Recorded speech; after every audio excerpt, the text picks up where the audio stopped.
This is the Queer Faith Perspective. Pope revokes homophobic cardinals' Vatican salary and housing.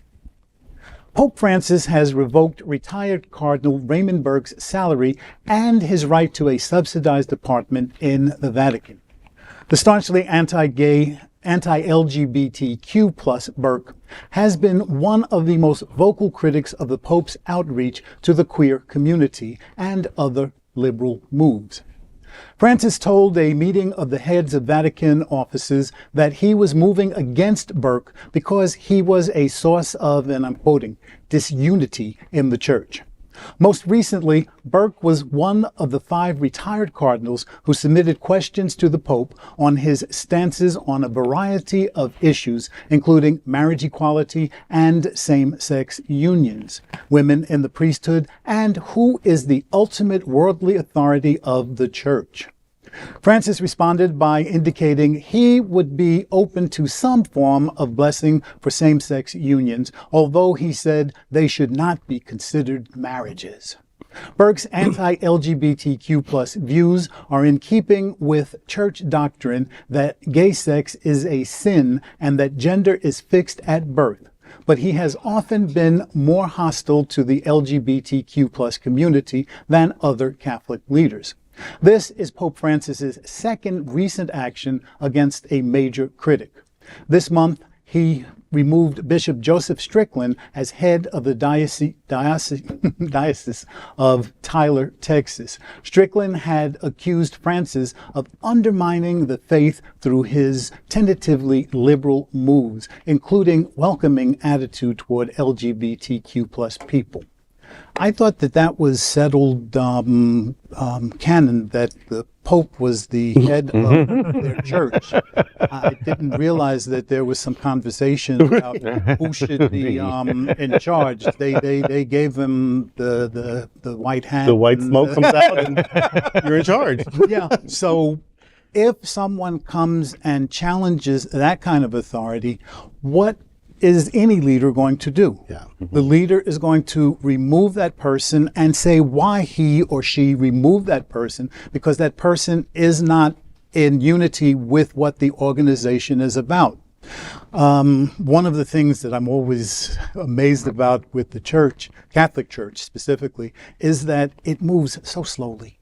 It moves like a glacier, and sometimes if a pope occasionally gets ahead of the flock, some in the flock want to pull that pope back. But I enjoy watching Francis make sure that folks understand that he believes in love everyone. He can't go, I don't think, as far as he might want to go, but I do think that within the structure of his organization, he's doing as much as he can. I'm interested to see what happens after Pope Francis is no longer with us. What is the church going to do? Has he put enough people in place where the next vote will continue to move the church in a more, and I use the word very loosely, more progressive mode, or are they going to go back to something like the previous Pope, Benedict, and just clamp down on everyone and ignore some of the craziness that happens within their organization? But all in all, I think that Francis is doing, as Pope Francis is doing, as much as he feels he can.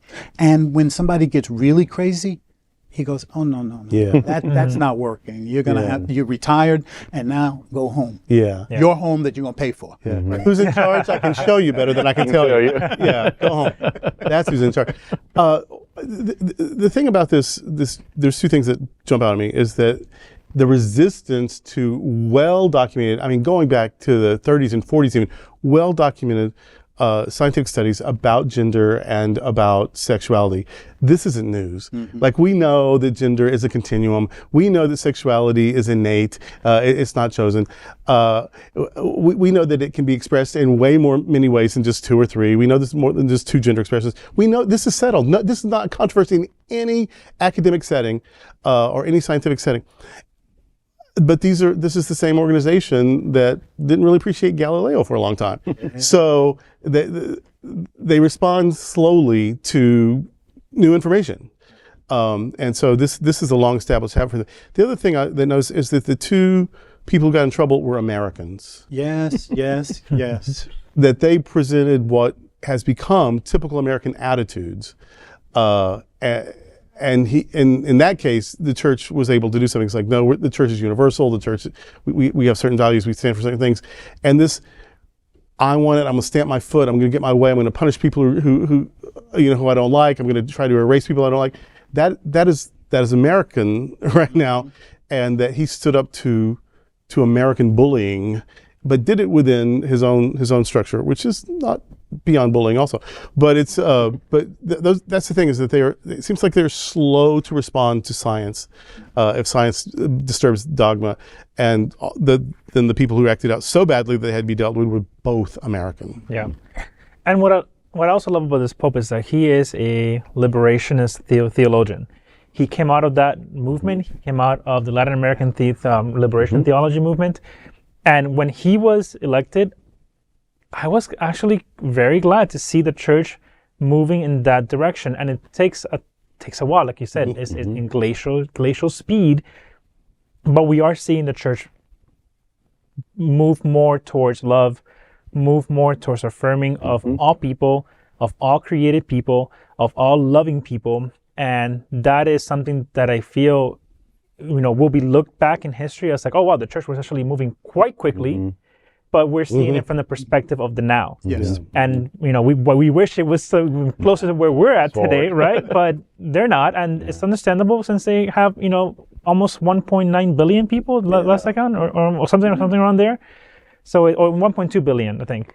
So it's it's a lot. It is a lot. And actually, I do pray for this Pope often because I think he has been doing more of the othering than any other Pope. Yes. If you remember recently, he held a dinner with a group of trans individuals. He has recently called for the demasculine of the Catholic Church, and now there's this. And so I just pray for his health. I just pray that his security team is really good around him. Because it seems like these are the moments when, like, okay, this guy's out of hand. We got to take it back a minute.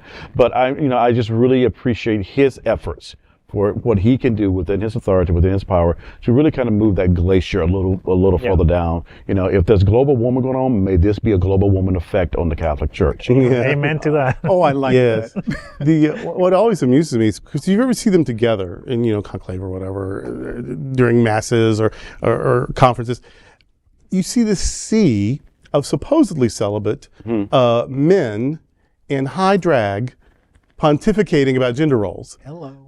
Excuse me, with your gown and and your tiara and your jewels and satin. And your satin, and it's like, well, there's only two genders. Really, sister, really, bitch. No. It tickles me.